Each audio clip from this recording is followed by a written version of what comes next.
In the previous video, we talked about the anthropological approach, and we talked about 5 aspects of anthropology that we can use to help us better understand culture and worldview. And the point of all this is to help us all to become culturally fluent, as well as gain intercultural competency, especially when it comes to people or places or cultures that are different from our own. So in this video, we'll talk about how we might be able to apply some of these anthropological aspects to the Bible, and also maybe how we can observe something that's in the Bible. Now here are 8 topics that I've come up with. So first topic is better Bible reading. Second topic is beware of anti-Judaism. Third topic is reading what Jesus and his disciples may have read at that time.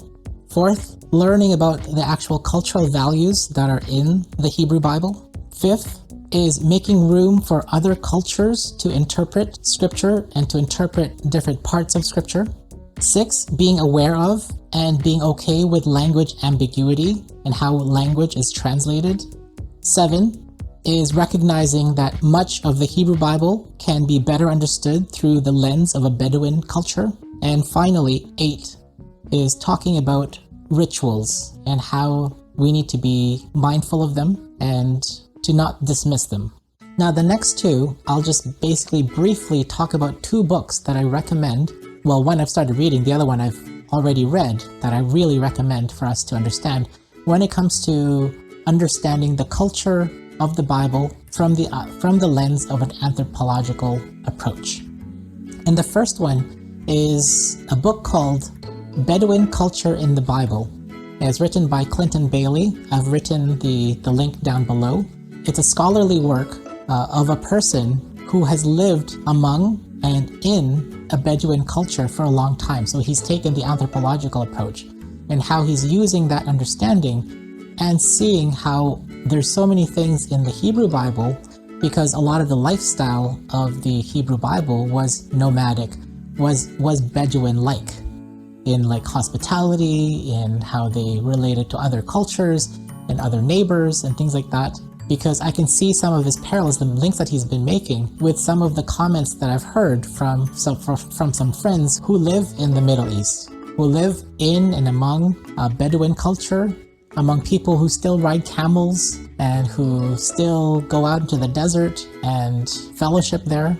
And if you're interested in learning more about how the Bedouin culture helps us to read parts of the Bible more, then that would be a good start for us. The other book is called Human Rights, and it's written by Drew Johnson. And I just learned about him in the recent years, and he's writing how even in our contemporary context, he starts from our contemporary context and how we are all what he calls ritualed being, meaning that there's always going to be someone who wants us to do something with our bodies for however long that they tell us. So then there's examples of advertisements wanting us to be able to buy their products. That's a ritual.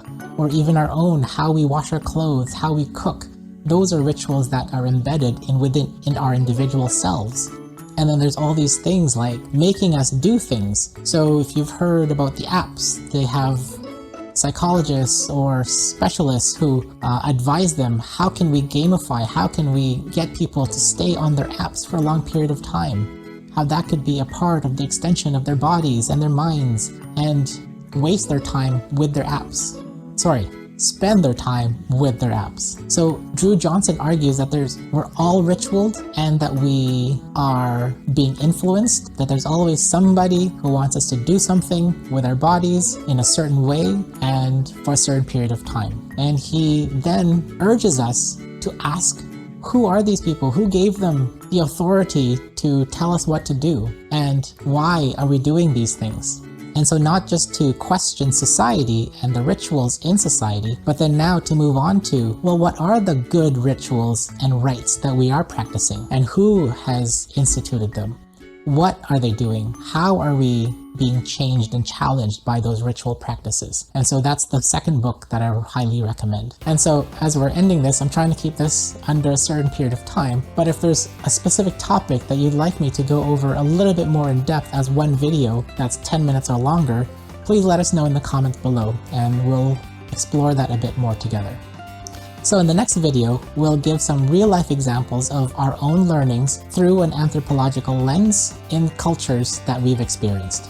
So thank you for tuning in, and we appreciate your viewing and your support, and hopefully these videos are helpful for discussions in your churches, in your small groups, and your fellowships, and even for those who are considering to work cross-culturally overseas or locally. Hopefully some of this could be helpful for you in your preparations or in your learning and understanding.